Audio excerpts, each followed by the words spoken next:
Chaque semaine, Instant Détox passe au crible, rumeurs, manipulations et tentatives de désinformation. Écoutez, au monde dans le monde de la politique, Instant Détox, bienvenue sur la Sentinelle. Première intox. Un cas d'usurpation d'identité numérique a ciblé la Sentinelle. Nommé Sentinelle, en lieu et place de la Sentinelle, il reprend notre identité visuelle. Publie régulièrement les mêmes informations que notre média. Souvent un jour plus tard, mais avec des textes modifiés, déformés ou sortis de leur contexte. Il a le gouvernement congolais et burundais comme cible et fait l'apologie du Rwanda. Objectif, créer la confusion et tromper les internautes sur des sujets de grande envergure. Alors, comment reconnaître le vrai compte? D'abord, vérifiez le nom d'utilisateur. Le compte officiel de la Sentinelle est Sentinelle Congo. Regardez ensuite la date de création. Notre compte a été créé en décembre 2025. Enfin, consultez la description du profil. Sur notre compte officiel, il est écrit « Bienvenue sur la Sentinelle, une plateforme congolaise de vérification, de décryptage et de lutte contre la désinformation. » A l'inverse, le compte Sentinelle présente plusieurs signaux d'alerte. Créé en juillet 2022, il cumule plus d'une soixantaine de changements de nom et se contente de reprendre puis de déformer des contenus existants. Son identifiant X est Sentinel Now. Dans sa description, ce compte affirme « Vérifié, factuel, sans détour, contre les propagandes et pour la vérité ». Ce compte n'a aucun lien avec la Sentinelle.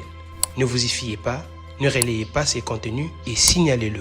Deuxième intox. Lors d'une interview publique ce vendredi 6 mars 2026, le président rwandais Paul Kagame a une fois de plus affirmé devant les diplomates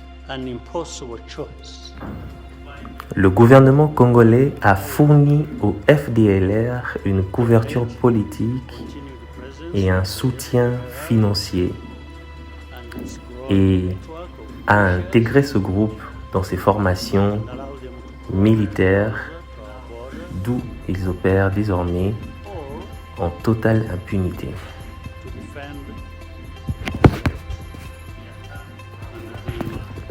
Ils ont à plusieurs occasions attaqué le Rwanda. Comme résultat, certains pays ont émis des avis aux voyageurs. D'abord, aucune attaque significative des FDLR sur le territoire rwandais n'a été documentée depuis 2005. Le groupe est aujourd'hui largement confiné dans les forêts de l'Est de la RDC et ne contient pas plus de 1000 membres, selon les différents rapports comme ceux de l'ONU et de HRW. Ensuite, en 2022, l'ancien ambassadeur du Rwanda en RDC, Vincent Karega, affirmait lui-même « Nous n'avons aucun intérêt d'attaquer les FDLR aujourd'hui, au moment où les FARDC les ont sérieusement attaqués. » Autre élément, les déclarations de l'ancien chef d'état-major rwandais, Faustin Kayumba Nyamwasa. Selon lui, 95% des FDLR sont au Rwanda.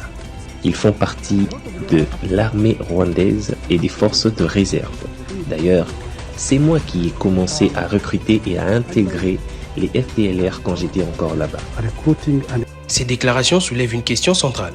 Si les FDLR ont été neutralisés et largement réintégrés, comment peuvent-elles encore mener des incursions répétées contre le Rwanda?